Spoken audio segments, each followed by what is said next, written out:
ನನ್ನ ಹೆಸರು doctor ತೆಹ್ಲೆ Xuan. ನಾನು ವಿಜ್ಞಾನ ವಿಭಾಗದ ಉಪಡೀನ್ ಅಲೈಡ್ ಹೆಲ್ತ್ ಸೈನ್ಸ್ ವಿಭಾಗದಿಂದ ಬಂದಿದ್ದೇನೆ.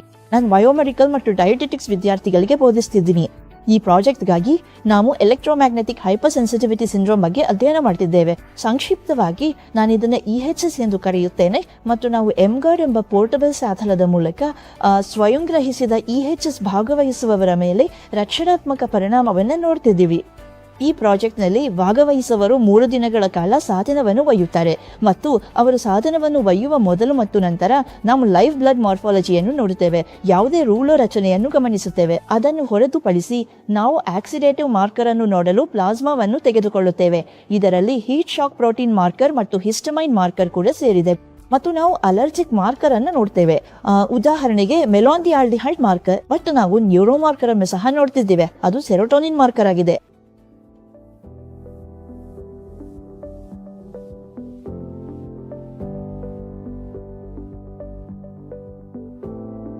ಆದ್ದರಿಂದ ಈ ಎಲೆಕ್ಟ್ರೋಮ್ಯಾಗ್ನೆಟಿಕ್ ಫೀಲ್ಡ್ಗೆ ಅತಿಯಾಗಿ ಒಡ್ಡಿಕೊಂಡಾಗ ಅದು ರಕ್ತದ ಮಾರ್ಫಾಲಜಿಯಲ್ಲಿ ಬದಲಾವಣೆಗೆ ಕಾರಣವಾಗ್ತದೆ. ಆದ್ದರಿಂದ ಇದು ರೂಲರ್ ರಚನೆಗೆ ಕಾರಣವಾಗುತ್ತದೆ.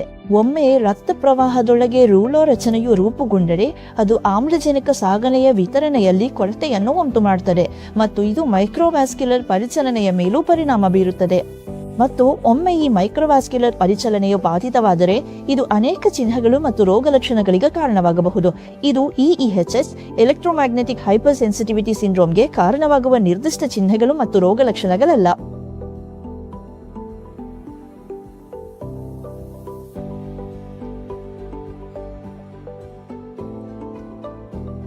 ನಾನು ಇದನ್ನು ತಿಳಿಸಲು ಬಯಸ್ತೇನೆ.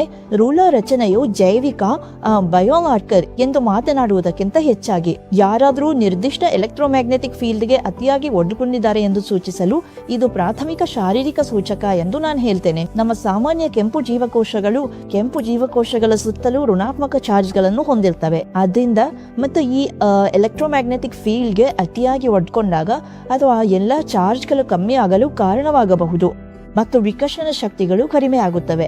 ನಂತರ ಎಲ್ಲ ಕೆಂಪು ಜೀವಕೋಶಗಳು ಒಟ್ಟುಗೂಡುತ್ತವೆ ಮತ್ತು ಒಂದರ ಮೇಲೊಂದು ಜೋಡಿಸಲ್ಪಟ್ಟು ರೂಲರ್ ರಚನೆಯಾಗಲು ಕಾರಣವಾಗುತ್ತವೆ. ಎಲ್ಲ ಕೆಂಪು ಜೀವಕೋಶಗಳು ಒಟ್ಟುಗೂಡುತ್ತವೆ ಮತ್ತು ಪರಿಚಲನೆಯಲ್ಲಿ ಸಿಲುಕೊಳ್ಳುತ್ತವೆ ಮತ್ತು ಇದು ಮೈಕ್ರೋವಾಸ್ಕ್ಯುಲರ್ ಹರಿವಿನ ಮೇಲೆ ಪರಿಣಾಮ ಬೀರಬಹುದು ಮತ್ತು ಇದು ವಾಸ್ತವವಾಗಿ ರಕ್ತವು ಸಾಮಾನ್ಯ ರಕ್ತದ ಹರಿವಿನಲ್ಲಿ ಅಡಚಣೆಯನ್ನು ಉಂಟು ಮಾಡಬಹುದು.